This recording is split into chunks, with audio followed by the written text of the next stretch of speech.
এনসিপির সাথে তো এসেছিলেন, আমি দেখলাম যে টাকা নিলেন ওইখান থেকে শহীদ মিনারের সামনে থেকে আপনারা হাতে, এবং এখানে এসে সেই টাকাগুলো ভাগ বাটোয়ারা করলেন। কিসের টাকা নিলেন? এটা ভাড়া ভাড়া ভাড়া, বাসায় যাওয়ার ভাড়া। কে দিল ভাড়াটা? দিল কে?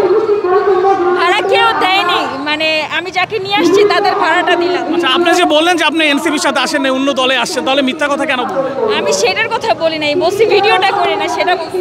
আচ্ছা, আপনারা কয়জন এসেছেন? আমরা আসছি প্রায়, আচ্ছা ভিডিওটা অফ করেন ভাইয়া। হ্যাঁ হ্যাঁ, বুঝি না, একটু বলে যান আপু। অফ করেন, আমি বলছি আপনি। আচ্ছা, অফ করতেছি, আপনি বলেন। আচ্ছা বলেন বলেন। আচ্ছা ঠিক আছে, বলেন বলেন। মানে আপনারা জাস্ট কয়জন এসেছেন, তাদের খরচটা দিতে হচ্ছে আর কি? হ্যাঁ হ্যাঁ হ্যাঁ মানে যাদেরকে নিয়ে এসেছেন তাদের খরচটা, হ্যাঁ খরচটা, মানে আপনারা যতজন এসেছেন তাদের খরচটা দিচ্ছেন। হ্যাঁ হ্যাঁ। কয়জন টোটাল, কয়জন এসেছেন? টোটাল আসছি প্রায় 56 জন। কোথায় থেকে আসছেন? 56 জন। কোন জায়গা থেকে? কেরানীগঞ্জ। কেরানীগঞ্জ কেরানীগঞ্জ থেকে। হ্যাঁ হ্যাঁ। কিসে আসছেন? বাসে। বাসে? হ্যাঁ। এই টাকাটা কি আপনি পকেট থেকে দিলেন না?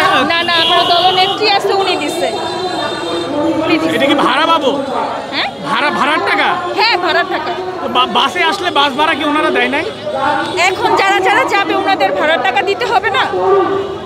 ওনাদের ভাড়ার টাকা না দিলে ওনারা যাবে কিভাবে? কি করেন আপনি? কি করেন? আমি কিছু করি না, হাউস ওয়াইফ। এনসিপির কোনো পদে আছে?